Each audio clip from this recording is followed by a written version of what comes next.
Present simple tense explained in Urdu, ज़माना हाल का इस्तेमाल और उर्दू में पहचान। Please like, share and subscribe to my channel first. Thank you so much.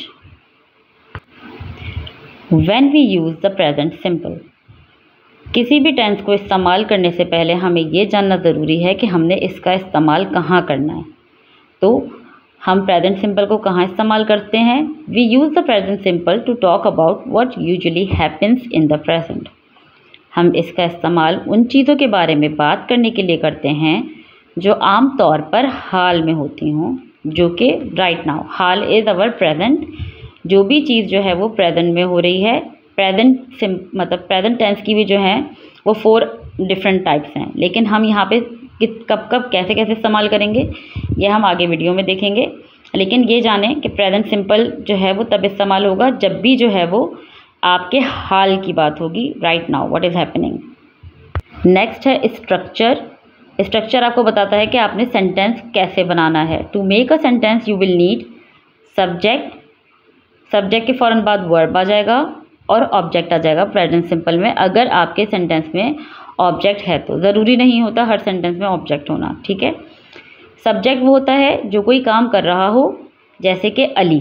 Ali क्या काम कर रहा है? वो वर्ब है। वर्ब क्या है? प्लेस, खेलता है। और क्या खेलता है? ऑब्जेक्ट क्या है? फुटबॉल। सेम गोज़ आयशा है। आयशा क्या कर रही है? आयशा सब्जेक्ट है और वो क्या करती है? पसंद करती है। लाइक्स का मतलब है पसंद करती है। क्या पसंद करती है? काम किस पे हो रहा है? क्रिकेट पे। Ayesha likes cricket. तो इसका मतलब क्या है?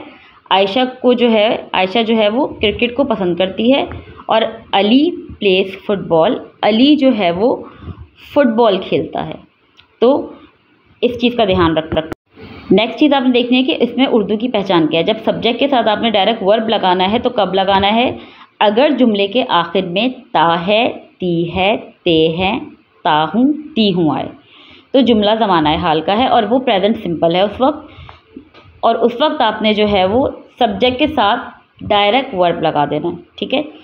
सूरज मशरिक से निकलता है। अभी आप सारे आगे वाले सेंटेंस को छोड़ दें, पीछे जो भी लिखा हुआ है उसके बारे में हम बात नहीं कर रहे। हम सिर्फ ता है, निकलता में से निकल भी निकाल दें। ता है इसका मतलब ये क्या है? मैं सब्जेक्ट लिखूंगी, सब्जेक्ट के साथ में सब्जेक्ट मेरा सूरज था, मैं डायरेक्ट जो है वो क्या करूँगी? निकलता की कन्वर्ट करके बना दूँगी राइसेस। सन राइसेस इन द ईस्ट। मैं रोज़ बाज़ार से गुज़रता हूँ। मैं बाकी चीज़ें छोड़ दूँगी। मैं रोज़ बाज़ार से गुज़र तक छोड़ दिया मैंने आखिर में देखा क्या लिखा हुआ है? ता हूँ। इसका मतलब क्या है? मैंने सब्जेक्ट के साथ डायरेक्ट क्या लगाना है? वर्ब। अब देख लेते हैं कि कहाँ कहाँ कैसे कैसे इस्तेमाल होता है, इसका फंक्शन क्या है, कैसे यूज़ होगा। परमानेंट सिचुएशंस में, मुस्तकिल हालात, जो चीज़ कंटिन्यूसली हो रही है, और जनरल ट्रूथ्स में जो कि हक़ाइक़ हैं, जैसे कि प्लांट्स गिव अस ऑक्सीजन, पौधे हमें ऑक्सीजन देते हैं, ठीक है। अब देते हैं मैंने देखा तो मैंने क्या किया, मेरे पास पौधे जो था यहाँ पे सब्जेक्ट था, मैंने डायरेक्ट प्लांट्स लिख दिया क्योंकि पौधे था, और वो हमें क्या देते हैं? ऑक्सीजन। ऑक्सीजन मेरा क्या हो गया? ऑब्जेक्ट हो गया। और देते की इंग्लिश क्या है? गिव, तो मैंने वहाँ पे गिव लगा दिया। इसका नेक्स्ट फंक्शन क्या है? रेगुलर और रिपीटेड एक्शन और हैबिट्स, बाकायदा या बार बार होने वाले अमल या आदत। हम जो है वो अपनी हैबिट्स वगैरह को या कोई भी चीज़ जो हम रेगुलरली कर रहे हैं उसको प्रेजेंट सिंपल को इस्तेमाल करते हुए बोलेंगे। Like she speaks English only, वो सिर्फ अंग्रेज़ी बोलती है। अब जब मेरे जहन में आया वो बोलती है, तो इसका मतलब ये नहीं कि शी इज़ स्पीकिंग मैं बोलूँ, बीच में कुछ भी नहीं लगाऊंगी, मैं सब्जेक्ट के साथ डायरेक्ट क्या लगा दूंगी? Verb. She speaks English only, क्योंकि वो कंटिन्यूसली इंग्लिश ही बोल रही है। इट इज़ हर हैबिट, या उसकी जो है वो आदत है, वो बोलती ही इंग्लिश है। That's how it is. तो जो भी चीज़ रेगुलरली हो रही है उसके लिए हम क्या लगाएंगे? Present simple. इसका नेक्स्ट फंक्शन है time tables and scheduled events. हम किसी भी चीज़ का टाइम बता रहे हैं, बस का, कार का, ट्रेन का, एयरप्लेन का, हम उसके लिए जो है वो प्रेजेंट सिंपल का इस्तेमाल करेंगे क्योंकि वो स्केड्यूल्ड होते हैं और वो रोज़ ही वैसे हो रहे होते हैं। बेसिकली एयरप्लेन का जो भी टाइम होगा वो उसी टाइम पे होगा, ट्रेन जो है वो रोज़ उसी वक्त पे आती है। ये एक मतलब हैबिचुअल वर्क हो रहा होता है, तभी हम जो है वो इसको प्रेजेंट सिंपल में बताते हैं। जैसे कि the bus to Lahore leaves at 7:30, Lahore के लिए बस 7:30 बजे रवाना होती है।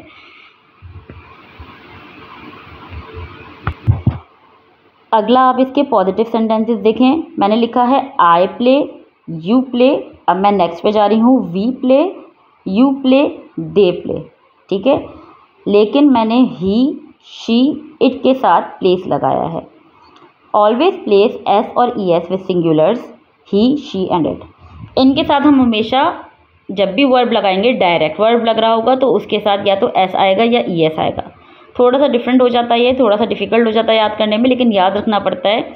और ये वर्ब के ऊपर डिपेंड होगा या वर्ब की स्पेलिंग पे डिपेंड होगा कि हमने उसके साथ उसके आखिर में एस लगाना है या ई एस लगाना है। इसका कोई पर्टिकुलर और यूनिवर्सल रूल नहीं है, you have to remember it अलग से।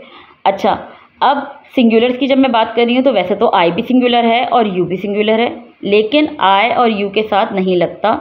यहाँ पे हम बात कर रहे हैं थर्ड पर्सन्स के साथ। अगर प्रोनाउन आपने पढ़े हो तो थर्ड पर्सन्स के साथ आता है, और सिंगुलर्स में वो सिंगुलर जो नेम हो या किसी चीज़ का नाम हो, किसी इंसान का नाम हो या किसी जगह का नाम हो, इस तरह की हम जब इस्तेमाल करेंगे तो उसके साथ हमेशा जब भी वर्ब लगेगा डायरेक्ट तो उसके साथ एस और ई एस आएगा। उर्दू में आपको पता चल गया ता है, ती है वगैरह वाला, और जैसे ही आपने वर्ब लगाना है साथ तो आपने एस ई एस लगाना है, ही, शी, इट और सिंगुलर्स के साथ। अब इसकी एग्जाम्पल भी देख लेते हैं। ही इन्जॉयज़ वर्किंग अलोन। अब जब मैंने इन्जॉय लिखा, मैंने कहा उसे अकेले काम करना अच्छा लगता है, तो मुझे लगता है से अंदाज़ा हो गया कि ही के बाद जो है वो डायरेक्ट वर्ब आएगा, और मैंने कहा कि ही है। मैं अगर यहाँ पे ही का नाम ले रही हूँ तो इसका मतलब है कि मैं अपना वर्ब जो है उसके साथ एस लगा रही हूँ। ही इन्जॉयज़ वर्किंग अलोन। अगली एग्जाम्पल सेम लिखिए, दे इन्जॉय वर्किंग टुगेदर।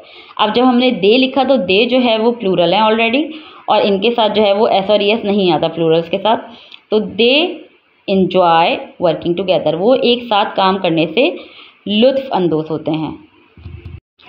अब नेगेटिव सेंटेंसेस देख लेते हैं। I don't play, you don't play, फिर मैं नेक्स्ट पे जा रही हूँ, we don't play, you don't play, they don't play, लेकिन he, she, it does not play. Add does not with singulars he, she और इट। ठीक है, वही सिंगुलर्स हमारे पास वाले सिंगुलर्स हैं, और ही, शी और इट के साथ डोंट नहीं आएगा, डज नॉट आएगा। Don't is do not. अच्छा, डू को हमने, और मैंने आपको बताया कि जब वर्ब लगता है तो उसके साथ एस और ई एस आता है, तो डज जो है वो उसी की जो है वो उसी की वजह से आ रहा है, क्योंकि डू को जब हम कन्वर्ट करते हैं उसके साथ एस या ई एस लगाते हैं तो वो डज बन जाता है। तो नॉट तो ऑलरेडी हमारा नेगेटिव सेंटेंस था तो उसमें आना ही था, तो दैट्स वाई यहाँ पे जो है वो डज नॉट है। अगर आपको पहला वाला रूल याद हो जाए तो ऑब्वियसली आपका जो है वो डू जो है वो डज में कन्वर्ट हो जाएगा। तो ही डोंट नहीं होता कभी भी, ही डज नॉट होगा, शी डज नॉट होगा, और सिंगुलर है like Ali does not, Ayesha does not, जो भी आप नाम लेना चाहें, या कोई भी चीज़ हो, कैट डज नॉट। और लेकिन अगर प्लूरल्स होंगे तो उनके साथ जो है वो डोंट आएगा, और बाकी जो हमारे पास फर्स्ट पर्सन है, सेकंड पर्सन है, उसके साथ जो है वो डोंट आएगा। इसको आपको थोड़ा सा जहन में बिठाना पड़ेगा। कभी भी इस्तेमाल होगा जब भी आपका सब्जेक्ट जो है वो थर्ड पर्सन है, थर्ड पर्सन सिंगुलर है, आपने उसके साथ डज नॉट ही लगाना है, whether it is suiting it or not. बहुत सारे लोग ये गलती करते हैं, तो इसको बहुत अच्छी तरह पॉइंट को बिठा लें। He, she, it will go with does not. Just make a rhyme and remember it that way so that you won't forget. इसकी हम एग्जाम्पल्स देख लेते हैं, जैसे कि आई डोंट नो यू, मैं आपको नहीं जानता हूँ। ताहूँ आया और नहीं आया, मुझे पता चल गया यहाँ पे क्या आएगा, और मैं है पहला सब्जेक्ट, मेरा सब्जेक्ट मैं है, तो मैंने क्या किया, आई लिखा, और जानता हूँ डोंट नो। ताहूँ का मतलब आ गया कि मेरे पास डायरेक्ट वर्ब आएगा, और नहीं में जा रहा है तो डोंट हो गया। अगला है, अब मैंने उसी तरह की एग्जांपल लिखी है, ही डज़ नॉट नो मी, वो मुझे नहीं जानता, तो मैंने ही के साथ क्या लगाया है, अब मैंने लगाया, अच्छा वो आ रहा है, वो मेरा थर्ड पर्सन प्रोनाउन है, मैंने उस पर क्या लगा दिया, ही के साथ। अब मुझे पता है ही के साथ डोंट नहीं आएगा, तो मैंने फ़ौरन डू के साथ जब अपना मतलब सब्जेक्ट के साथ जैसे ही मैंने वर्ब लगाया उसके साथ मैंने ई एस लगा दिया, और ई एस लगाने के बाद मैंने जो है वो नॉट लगाया है, वो मुझे नहीं जानता है, he does not know me. Questions, present simple के क्वेश्चंस किस तरह बनाते हैं, इसके दो तरीके हैं। एक अभी सामने मेंशन है जिसमें क्वेश्चन वर्ड का इस्तेमाल होगा, और एक जिसमें क्वेश्चन वर्ड इस्तेमाल नहीं होता, वो हम नेक्स्ट स्लाइड में देखेंगे। इसका स्ट्रक्चर क्या बनेगा, question words plus do plus हम यहाँ पे आई यू दे की बात कर रहे हैं ओनली, और plus verb where do you live. अब वेयर क्या था, क्वेश्चन वर्ड था, कहाँ, और डू यू लिव रहते हैं, आप रहते हैं, कहाँ रहते हैं, तो हमने वेयर लगा दिया साथ। अगला वाला देखें, question words plus does, he she it और सिंगुलर जो कि थर्ड पर्सन सिंगुलर्स हैं, और verb where does he live. अब जब मेरे पास ऑलरेडी जो है वो डज लग चुका है, क्या कहते हैं, डू के साथ ई एस लग चुका है, तो मेरा अगला जो ही के साथ लिव लिखा हुआ आ रहा है मैं उसमें एस या ई एस नहीं लगाऊंगी। वेयर डज ही लिव, वो कहाँ रहता है, तो अब वेयर डज ही लिव्स नहीं होगा, सिर्फ लिव होगा, क्योंकि मेरा जो एस और ई एस वाला काम था वो डू के साथ ऑलरेडी हो चुका है। मतलब वर्ब जो मेरा फर्स्ट वर्ब था उसके साथ मैं ऑलरेडी एस या ई एस लगा चुकी हूँ, ई एस लगाया बेसिकली मैंने यहाँ पे, इसलिए अब मैं जो है वो लिव के साथ नहीं लगाऊंगी। हालांकि जो है वो लिव जो है वो वर्ब के साथ ही लिखा, मतलब सब्जेक्ट के साथ ही लिखा हुआ है मेरे, लेकिन still it won't be use like that. ठीक है, वो कहाँ रहता है, तो where does he live. Question words के साथ इसी तरह जो है वो बहुत सारे क्वेश्चन बन सकते हैं जो कि हम नॉर्मली अपनी लाइफ में यूज़ कर रहे होते हैं। Like what do you want, what क्या चाहिए, मतलब क्या, डू यू वांट आपको क्या चाहिए, वांट इज चाहिए, what do you want.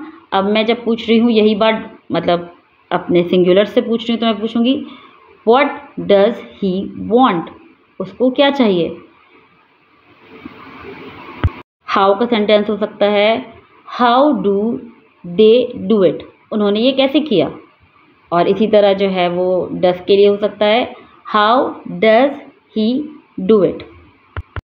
Next जो मैं क्वेश्चन में कह रही थी उसके बारे में हम बात कर लेते हैं। It is not always necessary to start a question with a question word. ज़रूरी नहीं है कि जब हम सिंपल प्रेजेंट को बना रहे हैं उससे क्वेश्चन बना रहे हैं तो हमारे लिए ज़रूरी नहीं है कि हम जो है वो हमेशा जो है वो क्वेश्चन वर्ड ही इस्तेमाल करें। हम डायरेक्ट डू और डज को भी क्या के तौर पे इस्तेमाल कर सकते हैं। फॉर इंस्टेंस डज, डू या डज जो भी हमारे पास होगा, सब्जेक्ट को देखते हुए plus subject plus verb plus object. Do I know you, क्या मैं आपको जानती हूँ। अब यहाँ पे मैं क्या का मतलब तो वैसे वर्ड बनता है, लेकिन मैंने यहाँ पे क्या इस्तेमाल किया, do. It is a bit tricky. Like अगर मैं इसका जवाब दूंगी येस आई नो यू, मैं आपको जानती हूँ, तो यहाँ पे मेरे पास से सिर्फ डू हट रहा है and do is working like अ क्या। तो ये आपको जितना आप इस्तेमाल करेंगे उसके यूजेज से समझ में आएगा। Same like does she like ice cream, क्या उसे आइसक्रीम पसंद है, या क्या वो आइसक्रीम पसंद करती है। सही इंग्लिश तो इसकी ये होगी, लेकिन मैंने थोड़ा सा डिफरेंट करने के लिए यहाँ पे लिख दिया कि ता है तू है नहीं, ये पसंद और मतलब प्यार दो वर्ड ऐसे हैं कि थोड़ा सा जब हम इसको उर्दू से इंग्लिश में कन्वर्ट कर रहे होते हैं ना तो थोड़ा सा ट्रिकी हो जाता है ये। लाइक यहाँ पे क्या उसे आइसक्रीम पसंद है तो बेटर था मेरा मैं बोलती क्या वो आइसक्रीम पसंद करती है, ठीक है। लेकिन मैंने ये थोड़ा सा ट्रिकी करने के लिए ही लिखा है। पसंद वाली चीज़ थोड़ी सी ट्रिकी हो जाती है जब हम ता है ती है से कन्वर्जन कर रहे होते हैं। तो डज शी लाइक आइसक्रीम, अब इसका आंसर भी यही होगा येस शी लाइक्स आइसक्रीम, ठीक है। हम लाइक के साथ एस लगा रहे हैं, लेकिन क्या हो रहा है हमारा डज जो है वो यहाँ पे क्या काम कर रहा है, क्या का काम कर रहा है। हम यहाँ पे क्या के लिए व्हाट नहीं इस्तेमाल कर रहे, बल्कि अपना क्वेश्चन वर्ड जो है वो इसी तरह बना रहे हैं। ये आगे भी टेंसेस में हम इस तरह इस्तेमाल करेंगे और ये आपको बाय प्रैक्टिस ही समझ में आएगा कि where to use it and कहाँ आपने इस्तेमाल नहीं करना। इसी तरह इसके बहुत सारे सेंटेंसेस बन सकते हैं। अब हम देख लेते हैं और कहाँ यूज़ हो रहा है। टाइम एक्सप्रेशंस के लिए इस्तेमाल हो रहा है, जहाँ जहाँ टाइम की बहुत ज़्यादा बात आ रही है वहाँ इस्तेमाल हो रहा है। और मोस्टली जो है वो ये इन वर्ड्स के साथ इस्तेमाल होता है प्रेजेंट सिंपल। कौन कौन से वर्ड हैं, always, usually, often, sometimes, seldom, never, इस तरह के वर्ड्स के साथ इस्तेमाल होता है। जैसे कि मैं कह रही हूँ Sara often wears a blue shirt, Sara अक्सर नीली कमीज़ पहनती है। जो काम हम बहुत ज़्यादा कंटिन्यूसली कर रहे होते हैं या बार बार कर रहे होते हैं उसके लिए हम प्रेजेंट सिंपल का इस्तेमाल करते हैं।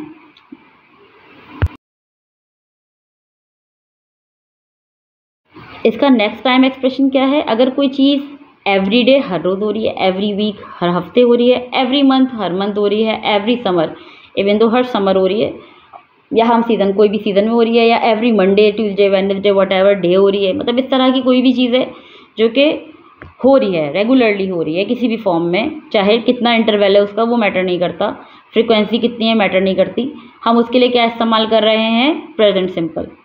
Like we watch a movie every Sunday, हम जो है वो हर संडे जो है वो मूवी देखते हैं।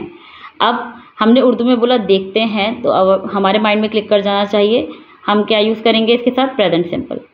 अब लास्ट टाइम एक्सप्रेशन है twice a month, once a week, 3 times a year, मतलब ज़रूरी नहीं है इतना टाइम इंटरवल है कि सिर्फ 3 टाइम्स जो है वो ईयर में हो रहा है, या वंस इन अ ईयर हो रहा है, या ट्वाइस इन अ मंथ के बजाय वंस इन अ मंथ हो रहा है, वंस इन अ वीक के बजाय जो है वो ट्वाइस इन अ वीक हो रहा है, थ्राइस इन अ वीक हो रहा है, डिपेंड।